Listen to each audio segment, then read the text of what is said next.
ઉત્પ્લાવક બળની સમજ. જ્યારે કોઈ પદાર્થને સંપૂર્ણ કે અંશતઃ પ્રવાહીમાં ડૂબાડવામાં આવે તો તેના ઉપર લાગતું ઉત્પ્લાવક બળ તે પદાર્થે વિસ્થાપિત કરેલા પ્રવાહીના વજન જેટલું હોય છે. હવે આપણી જોડે અહીંયા આગળ સ્પ્રિંગ કાંટા જોડે એક પથ્થર બાંધેલો છે. અત્યારે આ પથ્થરનું રીડિંગ અહીંયા આગળ જોઈશું. તો અત્યારે પથ્થરનું રીડિંગ કેટલું બતાવે છે? 560 ની વચ્ચે 560 સુધીનું રીડિંગ બતાવે છે. હવે આપણી જોડે આ ડોલમાં પાણી ભરેલું છે, બરાબર. હવે આ પથ્થરને હું પાણીમાં ડુબાડું છું.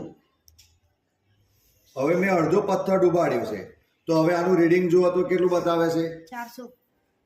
560 બતાવતું હતું, એની જગ્યાએ 400. હવે મેં પથ્થરને આખો ડુબાડી દીધો પ્રવાહીમાં, તો હવે રીડિંગ કેટલું બતાવે છે? 340. એટલે આના ઉપરથી શું ફલિત થયું કે પાણી આ પથ્થર પર ઉપરની દિશા પર બળ લગાડે છે, જેથી આનું વજન શું થાય છે? ઘટે છે. પણ હું આ પથ્થરને હું બહાર કાઢી લઉં તો પાછું ગુરુત્વાકર્ષણ બળની અસર જોવા મળે, એટલે હતું એટલું ને એટલું વજન એનું જોવા મળે છે.